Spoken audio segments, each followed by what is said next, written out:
So Telangana రాష్ట్రంలో అఖిల భారత పద్మశాలి సంఘం అనేది ఇది నిజంగా 12% ఉన్నటువంటి జనాభాతో కూడుకున్నటువంటి ఒక సంఘం. చాలా పెద్ద సంఘం గూడా. సో ఈ సంఘానికి స్టేట్ సెక్రటరీగా ఉన్నటువంటి వైద్యం రాజగోపాల్ గారు మనతోనే ఉన్నారు. వీరు బీసీని చైతన్యపరచడంలో వీరు నిజంగా ఒక నిష్ణాతులుగా మారుతున్నటువంటి పరిస్థితి. వాస్తవానికి ఇప్పుడు బీసీ రాజ్యాధికారం చేపడుతున్నటువంటి అంటే ఇప్పుడిప్పుడే వస్తున్నటువంటి ఆ సంకేతాలలో వీరి ప్రాధాన్యత ఏ రకంగా ఉండబోతోంది? బీసీ రాజ్యాధికారం దిశగా అడుగులేస్తే ఇలా ఎస్సీ, ఎస్టీల ప్రాధాన్యత ఏమైనా ఉండబోతుంది? సో ఇట్లాంటి లేటెస్ట్ ఇన్ఫర్మేషన్ తెలుసుకుందాం. నమస్తే సార్, బాగున్నారా? నమస్కారం అండి. బీవీఆర్ టీవీకి ధన్యవాదాలు. ఓకే సార్, ఇప్పుడు మీరు బీసీ రాజ్యాధికారం దిశగా అడుగులు వేసినటువంటి ఆ తరుణంలో మీ పాత్ర ఎలా ఉండబోతోంది? ఇప్పుడు ఇందులో వ్యక్తిగత పాత్రల కంటే సమిష్టి కృషి అవసరం ఉంది. ఇప్పుడు మన బీసీ జనాభా, బహుజన, ఎస్సీ, ఎస్టీ అన్నీ కలుపుకుంటే మన మెజారిటీ ఉన్నప్పటికీ వెనుక రాజ్యాధికారంలో మనకు పాత్ర లేకుండా పోయింది. మేము ఉదాహరణకు మా పద్మశాలి సంఘం తీసుకుంటే 12% ఉంటే మాకు ఒక ప్రభుత్వంలో ఒక పదవి లేదు, మంత్రివర్గంలో కానీ ఎక్కడ కానీ పదవులు లేవు. అనగదొక్కబడుతున్నాం. కాబట్టి ఈ విషయాన్ని బీసీలకు, ఎస్సీ, ఎస్టీలకు బీసీ ఇంటలెక్చువల్ ఫోరం తరఫుకి వెళ్ళి ముందుకు తీసుకెళ్ళి ప్రజల్లోకి అవగాహన తెచ్చి మాకు ఎంతైతే శాతం జనం ఉన్నామో అంత శాతం రాజ్యాధికారం కావాలి మాకు ప్రభుత్వంలో అనేది దాన్ని పబ్లిక్లో తీసుకుపోయేదే మా ఉద్దేశం ఫస్ట్. ఇప్పుడు రాజ్యాధికారం రావాలి అంటే కావాలంటున్నారు మీరు. ఇందులో మీరు ఓన్లీ పద్మశాలి ఒక్కటే అంటే తలబడితే సరిపోదు. ఇందులో ఎస్సీ, ఎస్టీల ఇన్వాల్వ్మెంట్ ఉండబోతుందా? తప్పకుండా ఉంటుంది. ఇది బహుజనవాదం కిందనే అధికారం వచ్చేటప్పటికి విడివిడిగా అన్ని కులాలు ఏ కులంకు ఆ కులంకు అవేర్నెస్ తెస్తూ ఇంటలెక్చువల్స్ అన్ని కులాల లెక్క బీసీ ఇంటలెక్చువల్ అని పెట్టుకున్నప్పటికి ఎస్సీ, ఎస్టీలను కూడా కలుపుకొని ఇందులో రాజ్యాధికార దిశగా పోయినప్పుడు ఇదన్నీ జాయింట్ యాక్షన్ ఫోరంగా ఒక యూనిట్గానే ముందుకు వస్తాయి. అన్ని విడివిడిగా కొట్లాడినా సమిష్టి జాయింట్ యాక్షన్ ఫోరం ద్వారానే ముందుకు వస్తారు. ఓకే, అఖిల భారత పద్మశాలి సంఘానికి మీరు స్టేట్ సెక్రటరీగా ఉన్నారు. సార్, మీరు అంటే సేవల పరంగా చూసుకుంటే కొన్ని సేవా మాధ్యమాల్లో ఎమ్మెల్యే గారి చేతుల మీదుగా కొంతమందికి ఆర్థిక సాయం కూడా అందించినటువంటి పరిస్థితి. వాస్తవానికి ఈ రకంగా ఎన్ని సంవత్సరాల నుంచి చేస్తూ ఉన్నారు మీరు? అయితే నేను ప్రభుత్వ ఉద్యోగం ఉన్నప్పుడు నేను నా పరిధిలో కోడ్ ఆఫ్ కండక్ట్ ప్రభుత్వానికి ఇబ్బంది లేకుండా నా స్వయం కృషితో నేను కొన్ని కార్యక్రమాలు నా వ్యక్తిగతంగా చేయడం జరిగింది. నాకున్న పలుకుబడిని ఉపయోగించి మా గ్రామ స్థాయి వరకు చేసుకున్నాము. జాబ్ చేసినప్పుడు గ్రామ స్థాయిలో మా ఊర్లో కమ్యూనిటీ హాల్ నిర్మాణం, ఒక లైబ్రరీ ఏర్పాటు చేసుకున్నాం. నేను చదువుకున్న పాఠశాలకు ఒక వాటర్ ఫిల్టర్ ఏర్పాటు చేసిన, స్మార్ట్ క్లాస్ ఏర్పాటు చేసిన మా గ్రామంలో. నేను చదువుకున్న అమ్మాపురం గ్రామం, నర్మేట మండల్, జనగామ జిల్లా ప్రస్తుతం. అక్కడ నా గ్రామానికి సంబంధించిన ప్రతి అభివృద్ధి కార్యక్రమంలో కూడా నేను పార్టిసిపేట్ అయినా. నాకు చేయగలిగినంత సాయం, నా ఆర్థిక సహాయం చేసిన, మన ఎమ్మెల్యేల, ఎంపీలతో కూడా వాళ్ళ దగ్గర ఉన్న మా పలుకుబడిని ఉపయోగించుకొని గ్రామానికి కొన్ని నిధులు తెచ్చుకొని ఒక కమ్యూనిటీ హాలు, లైబ్రరీ, ఓహెచ్పి అంటే స్మార్ట్ క్లాస్, నేను చదువుకున్న స్కూల్లో వాటర్ ప్లాంటు, ఇలాంటి సేవా కార్యక్రమాలు గ్రామ స్థాయిలో మేము చేసుకోవడం జరిగింది. తదనంతరం నేను రిటైర్డ్ అయిన తర్వాత మాత్రం ప్రత్యక్షంగా మన సర్వీస్ కమ్యూనిటీకి కొంత సర్వీస్ చేయాలి, కమ్యూనిటీతో మొదలు పెడదాం. మనకు పెద్ద గ్రౌండ్ లేదు కాబట్టి ముందు మా కమ్యూనిటీ బేస్ చేసుకొని నేను ఇక్కడ హన్మకొండ 59వ డివిజన్లో ముందు పద్మశాలి మా కమిటీ వాళ్ళని ఎంకరేజ్ చేద్దామని పద్మశాలి కమిటీ ఎంకరేజ్ చేసిన తర్వాత ఇప్పుడున్న కొందరు బీసీ ఇంటలెక్చువల్, యూనివర్సిటీ ప్రొఫెసర్లు వీళ్ళందరితో పరిచయాలు ఏర్పడడం వల్ల దీన్ని హన్మకొండ స్థాయిలో మొన్న లాస్ట్ అక్టోబర్ నుంచి హన్మకొండ స్థాయిలో పెద్ద ఎత్తున మేము పద్మశాలిను ఏకం చేయాలనే లక్ష్యంతో ఒక సెగ్మెంట్ తీసుకున్న తర్వాత ఇంకొక సెగ్మెంట్ స్టెప్ బై స్టెప్ తీసుకోవాలనే ఉద్దేశం చొప్పున పద్మశాలి అని తీసుకున్నాము. ముందు పద్మశాలి జనాభా పరంగా ఎక్కువ ఉన్నారు కాబట్టి ముందు వాళ్ళని కార్యోన్ముఖులను చేయాలి అని మేము ఒక 4-5 పబ్లిక్ మీటింగ్లు కూడా పెట్టుకున్నాం. ఎలక్షన్ల కంటే ముందు పబ్లిక్ మీటింగ్లు పెట్టుకొని మన శాతం ఎక్కువ ఉంది, మన ఓట్లు వాళ్ళు వాడుకొని వాళ్ళకి అధికారాలు వస్తున్నాయి, మన ఓట్లు మనం వేసుకోవడానికి నిర్ణయం చేయాలి అనే దాని మీద మేము ముందుకెళ్ళినాం. ఆ సందర్భంగా మేము ఏంటంటే ఐకమత్యం సాధించడానికి కృషి చేసినాం. ఇక్కడ రాజకీయం కాదు, అక్కడ ఏం కాదు. ప్రస్తుతం ఇప్పుడు మా ముందున్న లక్ష్యం కూడా మా మధ్యలో ఐకమత్యం రావాలి అనేది నా అంటే ఇప్పుడు యూనిటీ లేదా మీ మధ్యలో? యూనిటీ అనేది లోపించిందా? యూనిటీ లోపించడం కాదు ఇక్కడ. ఇప్పుడు మన బీసీ జనాభా ఎట్లా ఉన్నారంటే భార్య, పిల్లలు, కుటుంబానికి పరిమితమవుతారు. ఘర్షణ కానీ, లేకపోతే చేసే పని వృత్తి కానీ, వాళ్ళకు ఉన్న ప్రొఫెషన్ ఏది ఉన్నా కూడా అది వదిలిపెట్టి భార్య పిల్లలకు సంపాదన చూపించకుండా పోయి వా- రోడ్డు మీదకి వచ్చి రాజకీయాల్లో పాల్గొని ఏ పని చేయకుండా తిరిగేది లేదు. ఫ్యామిలీని ఫస్ట్ ప్రియారిటీ ఇస్తారు బీసీలు కానీ, ఎస్సీ ఎస్టీ కానీ. తర్వాతనే పొట్టకు ఉన్న తర్వాతనే బయట రాజకీయం చేయగలుగుతాం. కాబట్టి వీళ్ళు ముందు బయటికి రావడానికి వెనుకబడి ఉన్నారు. వాళ్ళు బయటికి వచ్చి మనం ఏంది మన మన మన అధికారాన్ని వాళ్ళు అనుభవించి మన మీద పెత్తనం చేస్తారు. కాబట్టి మన అధికారాలు మనం నిలబెట్టుకోవడానికి ఉండాలంటే మనం ఐకమత్యం రావాలి, బయటికి రావాలి, సమావేశాలు చేసుకోవాలి, అవసరం వచ్చినప్పుడు మనం గొంతెత్తి ఎలుగెత్తి చాటాలి అనేది మా ఉద్దేశం. ఓకే. సరే ఇప్పుడు ఇప్పుడు అఖిల భారత పద్మశాలి సంఘం అనేది మీది చాలా పెద్ద సంఘం కదా! తెలంగాణలో 12% వరకు మీ పర్సెంటేజ్ అయితే జనాభా అయితే ఉంది. ఇప్పుడు బీసీ రాజ్యాధికారం దిశగా అడుగులు వేసినటువంటి తరుణంలో మీది పవర్‌ఫుల్ రోల్ ఏమైనా ఉంటదా? డెఫినెట్‌గా సంఖ్యాపరంగా మా బీసీ వాదం ముందుకొచ్చి, ఆ రాజ్యాధికారం ముందుకొచ్చినప్పుడు ఇప్పుడు ఎట్లయితే మొత్తం జనాభాలో మేము 12% ఎక్కువ ఉన్నాం అనుకుంటున్నాం. ఉన్న జనాభాలో ఎక్కువ ఉన్నాం కాబట్టి ఎక్కువ షేర్ మాకున్న ప్రపోర్షన్ ప్రకారం మేము కంపల్సరీ మేము ముందుంటాం. ఇక్కడ ఇక్కడ ఒక 1 మినిట్. ఎప్పుడైతే మీరు మీ షేర్ ఎక్కువగా అడిగేందుకు ప్రయత్నాలు చేస్తారో, అప్పుడే చీలికలొచ్చే అవకాశం కూడా ఉంటది గదా! యెస్. ఇప్పుడు ఒక్క నిమిషం. మీరు ఏదైతే మీరు అడగనికి ట్రై చేస్తారో, అక్కడే చీలికలొచ్చే అవకాశం ఉంటది గదా! అది బయటకు చూస్తే అలా ఉంటుంది. ఇది ఏందంటే ఒక అధికారం సాధించే ముందు కాంప్రమైజ్ కూడా ఉంటుంది దానికి. ఉంటది. తప్పకుండా ఉంటది. తప్పకుండా ఉంటది. ముందు మనం సాధించాల్సింది బీసీ ఐక్యత. అంటే ఇప్పుడు ఒక పొలిటికల్ పార్టీ బీసీ ఒక పేరు మీద పొలిటికల్ పార్టీ ఉద్భవించబోతున్నట్టు ఒక సంకేతాలు వస్తా ఉంది. నిజమేనా? దీన్ని నమ్మొచ్చా? వచ్చే అవకాశాలు ఉన్నాయని మేము అందరం అనుకుంటున్నాం. ఉందా? ఉంది. అందులో ఫ్యూచర్‌లో రావచ్చు అంటున్నారు. అందులో మీ పాత్ర ఉంటదా? తప్పకుండా మేము ఇప్పుడు ఏదైతే ఐకమత్యం కోసం కొట్లాడుతున్నామో రాజ్యాధికారం వచ్చే వరకు కూడా మేము కార్యోన్ముఖంలో వెనక్కి వెళ్ళాం. తప్పకుండా మా పాత్ర మేము ఆ అధికారం కోసం పోషిస్తాం. ఓకే. ఇప్పుడు వెలమ్మ పర్సెంటేజ్ చూసుకున్నా, రెడ్ల పర్సెంటేజ్ చూసుకున్నా, ఇద్దరిని మీరు అంటే ఏ రకంగా చూస్తారు తర్వాత? బీసీ రాజ్యాధికారం ఒకవేళ వస్తే? వాళ్ళు మన హ్యుమానిటీ పరంగా చూస్తే అందరూ సమానమే. ఇక్కడ మన దగ్గర బీసీలు, ఎస్టీలు ఆర్థికంగా వెనుకబడి అట్లా జరగడం వల్ల అక్కడ వ్యక్తుల మధ్యన తేడాలు వచ్చేసి మాకేం చేస్తలేరు, వాళ్ళు ఉండడం వల్ల మాకేం న్యాయం జరుగుతలేదు అని కొట్లాడుతున్నాం. కాబట్టి ఆ అధికారమే మన దగ్గరికి వస్తే వాళ్ళకి ఇవ్వాల్సింది వాళ్ళకి ఇచ్చి మనం సాధించుకోవాల్సింది ఇంకోటి అడగకుండా ఉంటుంది అనేది.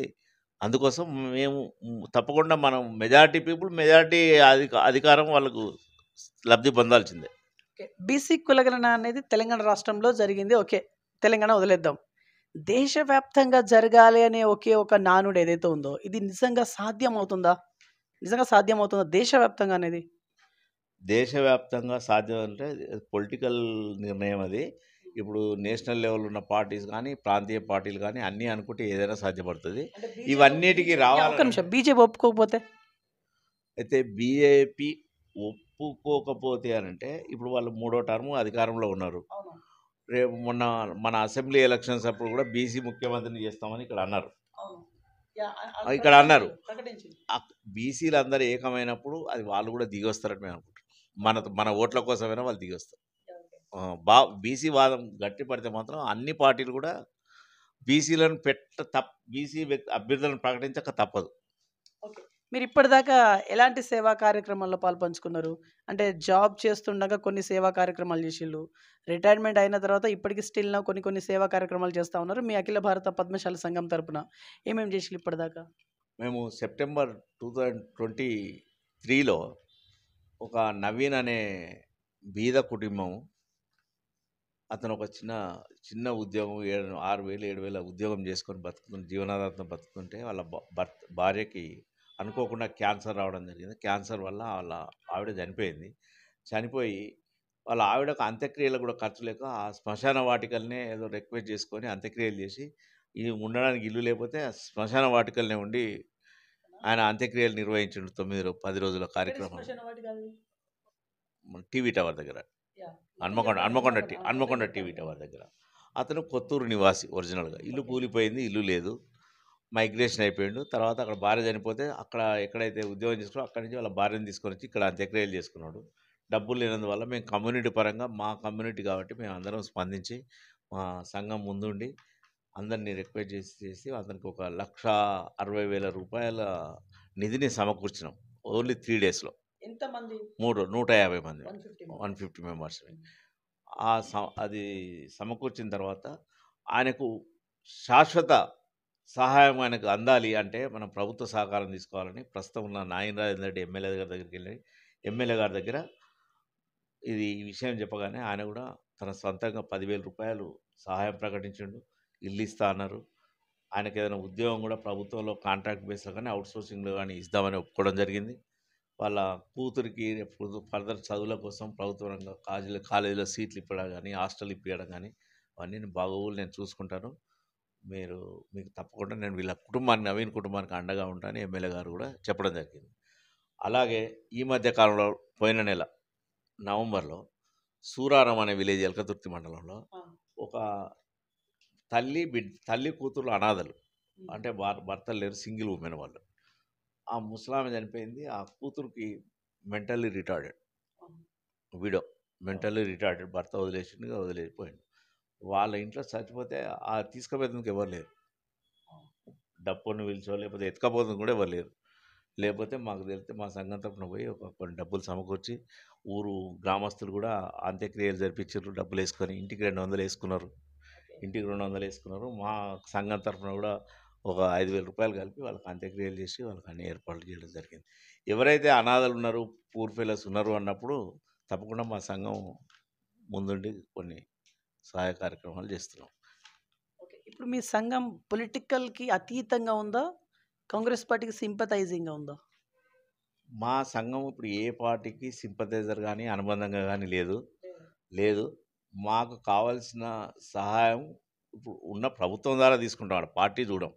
ఏ ప్రభుత్వం అయినా మేము సహాయం తీసుకొని మా వాళ్ళకి హెల్ప్ చేయడానికి ప్రయత్నం చేస్తాం. ఓకే, ఇప్పుడు మీ సంఘం యొక్క లక్ష్యాలు ఏంటి సార్? యాక్చువల్లీ లక్ష్యాలు ఏంటి? మా తెలంగాణ ప్రాంత పద్మశాలి సంఘము మేము అఖిల భారత పద్మశాలి సంఘానికి అనుబంధంగా ఉన్నాము, దేశవ్యాప్తంగా ఉన్న సంఘానికి. ఈ సంఘంలో మా యొక్క ముఖ్య ఉద్దేశం ఏంటంటే వీళ్ళందరికీ పబ్లిక్లో మా ఉన్న సంఘ సభ్యులు, ఎడ్యుకేటర్లందరినీ అవేర్నెస్ తెచ్చి మనం కార్యోన్ముఖాలు చేసి మన ప్రభుత్వంలో భాగస్వాములు కావడానికి నామినేటెడ్ పదవులు కానీ ఏది కానీ వచ్చి మన సంఘ కులాలలో ఉన్న వాళ్ళకు పైకి ఎదగడానికి ప్రోత్సహించడం ముఖ్య ఉద్దేశము. ప్లస్ మా దాంట్లో నేత కార్మికులు అనే ఒక విభాగం ఉంది.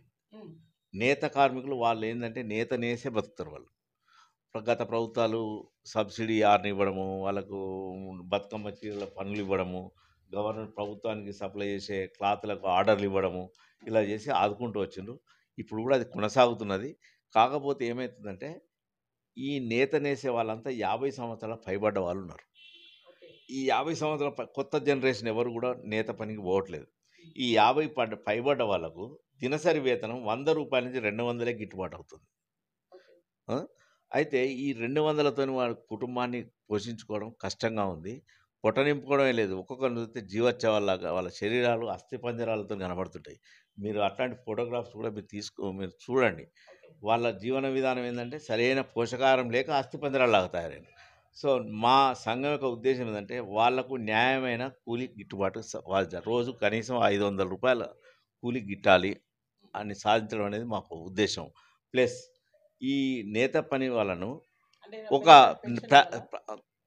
కళా నైపుణ్యం, ఇది ఒక సాంస్కృతిక వారసత్వం. మనకు బట్టలు వేసుకోవడం, బట్టలు నేర్పిన వారసత్వం మనకు మన జీవితాన్ని కాపాడుకుంటున్నాం, మన శరీరాన్ని కాపాడుకోవడానికి వాళ్ళు ఒక కళాత్మకంగా ఒక నేత పని ఎంచుకొని మనకు ఒక హ్యాబిట్యుయేట్ చేసినారు.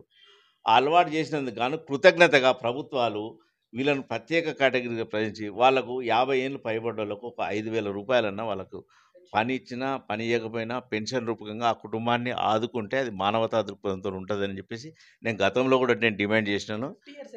50 ఇయర్స్ 60 కాదు 50 ఇయర్ వాళ్ళకి అప్పటికే అంతేనా? కూర్చొని పనిచేసే వాళ్ళు నిస్సత్వం అయిపోతారు. అంటే ఇక్కడ స్థానిక ఎమ్మెల్యే గారి దృష్టికి తీసుకెళ్ళగలిగా మీ సంఘం మొత్తం? రాష్ట్ర స్థాయిలో ముఖ్యమంత్రి దృష్టి గారికి చేనేత మంత్రి గారి కూడా దృష్టి కూడా మా సంఘం తరఫున తీసుకుపోవడం జరిగింది. మా సంఘం రాష్ట్ర అధ్యక్షుడు కమర్త మురళి గారు హైదరాబాద్లో ఉంటారు. వారు ప్రతి వారం 10 రోజులకు ఒకసారి ప్రభుత్వానికి ఈ అప్లికేషన్లు పెట్టడము వాళ్ళ దృష్టికి తీసుకోవడం చెప్తేనే పాత బకాయిలు కొన్ని ఈ మధ్యలో థ్రిఫ్ట్ నిధులు రద్దు చేయడం జరిగింది. అవి డబ్బులు సహాయం అందించారు మన ఈ మధ్యకాలం 2 నెలల క్రితం. మళ్ళీ ఇప్పుడు నేత కార్మికులకు ఉన్న రుణాలు కూడా రద్దు చేయడం కోసం ఫైల్ ప్రాసెస్లో ఉంది. అది నిన్ననే వార్తలు కూడా వచ్చినాయి. త్వరలో అవి రద్దు చేస్తాను. రైతులకు ఎలాగైతే రద్దు చేసిందో అట్లా చేస్తాను. కానీ ఇందులో పెన్షన్ ఇచ్చే కాడ మాత్రం ఈ చేనేత వృత్తి వాళ్ళకు ఒక సపరేట్గా చూస్తున్నారు. కళ్ళు నేత వాళ్ళు ఉన్నారు, కళ్ళు గీత కార్మికులు ఉన్నారు. వాళ్లకు జియో ట్యాగింగ్ లేదు, చెట్టు ఎత్తడా లేదా తెలియదు. కార్మికునిగా గుర్తింపు పొందినట్టయితే ఆయనకు పెన్షన్ ఇస్తారు. కానీ ఈ నేత పరిమాణాలకు మగ్గం ఉంటే మగ్గంకు జియో ట్యాగింగ్ పెట్టి, జియో ట్యాగింగ్ లేకపోతే పెన్షన్ ఇవ్వట్లేదు. ఇది వివక్షాపూరిత నిర్ణయాలు ఇవి. మిగతా కులాలలో ఎట్లయితే ఒక వృత్తి కార్డు ఇస్తున్నారో అదే రకంగా ఈ జియో ట్యాగింగ్ లేకుండా వీళ్ళని కూడా అట్లే ఆదుకోవాలనేది మా సంఘం తరఫున కొట్లాడుతున్నాం. ఓకే. సరే, ఇంకొక విషయం, మీ సంఘం తరపున ఎవరికైనా ఏమన్నా అంటే వాళ్ళకి ఏమన్నా వైద్యం పరంగా ఏమన్నా డబ్బులు లేని వాళ్ళకి మీ హాస్పిటల్ తరపున మీరు చూపిస్తా ఉన్నారట, నిజమేనా? అభయ హాస్పిటల్. మా హాస్పిటల్ డాక్టర్ గారు మానవతావాది, అది మీకు తెలిసిన విషయమే. చాలా మటుకు ఎవరైతే ఏదైతే బీదవాళ్ళు ఎవరికి వాళ్ళు ఏ కులం అనకుండా ఎవరు వచ్చినా కూడా ముఖ్యంగా విద్యార్థులు హాస్టల్లో ఉండేవాళ్ళు వస్తారు. టీచర్లు కూడా పరిచయస్తులు పంపిస్తుంటారు. పంపితే వాళ్ళందరికీ కూడా మేము మా హాస్పిటల్ తరఫున ఉచితంగా వైద్యం చేయిస్తుంటాం. అది ఇది పెద్ద చెప్పుకోదగ్గ విషయం కాదు, ఇది రొటీన్గా జరిగేదే. ఓకే. ఇప్పుడు ఇప్పుడు మీ సంఘం గురించి ఇంకేం చెప్పాలనుకుంటారు? ఇప్పుడు మీ సంఘంలో ఎంత నిధులు జమకూరై ఉన్నాయి? ఆ సంఘ నిధులకి ఆ సంఘ నిధులతోని ఏం చేయబోతున్నారు?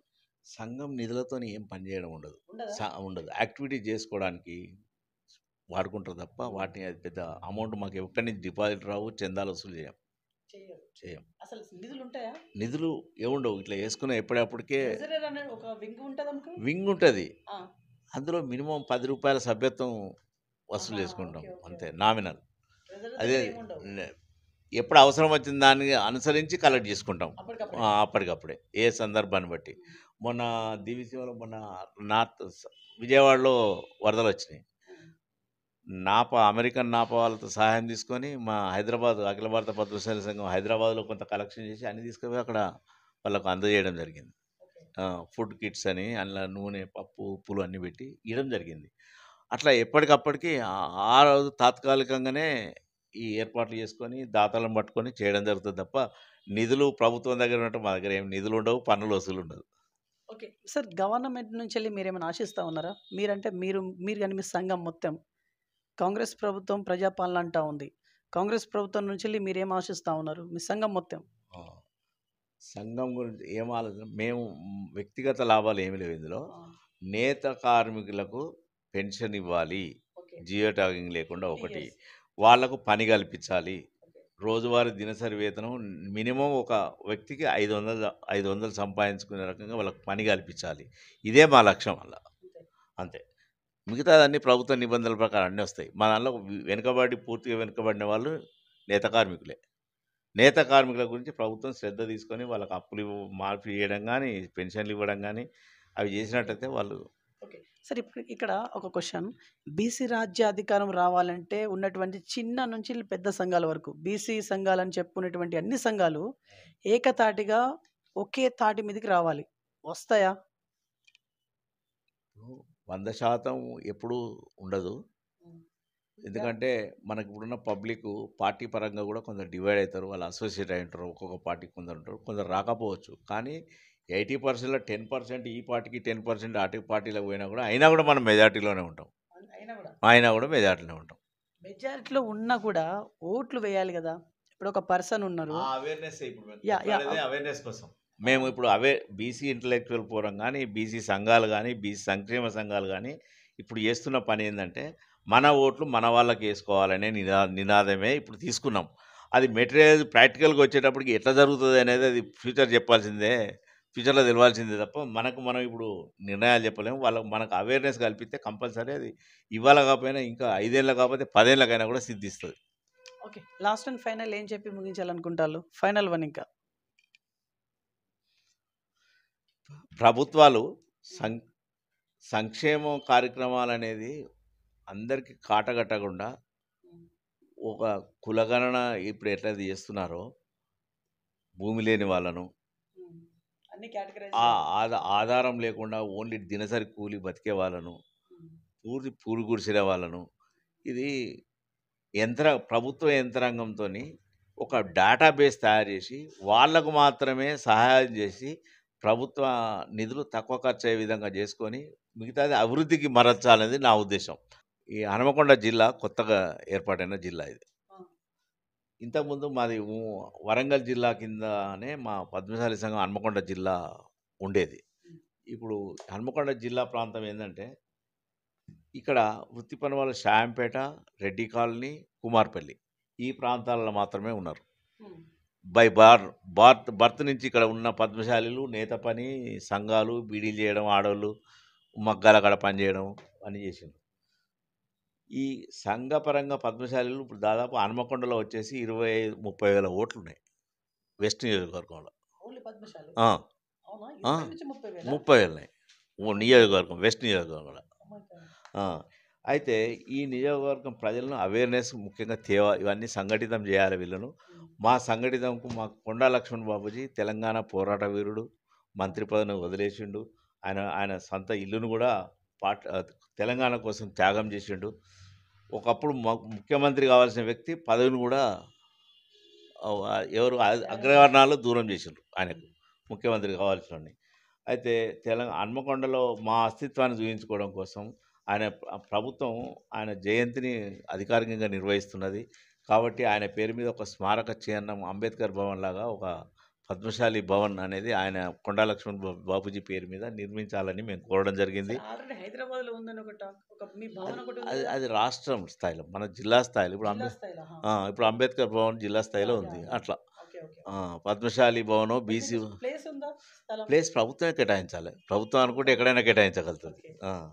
ప్రభుత్వం కేటాయించి ఒక 500 మందితో ఒక మన మీటింగ్స్ పెట్టుకోవడానికి స్థానిక ఎమ్మెల్యే గారి దృష్టికి తీసుకెళ్ళి మరి స్థానిక ఎమ్మెల్యే గారి దృష్టికి తీసుకెళ్ళడం జరిగింది. మన జయంతి రోజు కలెక్టర్ గారి కాన్ఫరెన్స్ హాల్లో కూడా ఇది రిక్వెస్ట్ చేయడం జరిగింది. మేము రిప్రజెంటేషన్ కూడా ఇవ్వమనేది వాళ్ళు పరిశీలిస్తామని ఎంపీ గారు చెప్పారు, కలెక్టర్ గారు చెప్పారు, పాల్గొన్న మిగతా పెద్దలు కూడా చెప్పారు జిల్లా సమస్యలో.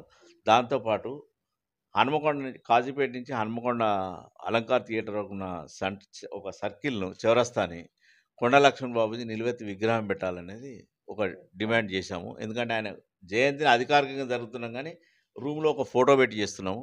ఆయన ఒక విగ్రహం ఏర్పాటు చేయాలనేది హన్మకొండ జిల్లాలో ఇది కోరడం జరిగింది. అది ఇప్పుడు కలెక్టర్ గారికి లెటర్ కూడా వెళ్ళింది. ఆ కార్యాచరణ మేము అందరం కలిసి చేస్తున్నాం మా సంఘం తరఫున. సో ఇది ఇవాళ ఇన్ఫర్మేషన్. చూస్తున్నాను BVR TV news. Until then బాబాయ్, టేక్ కేర్.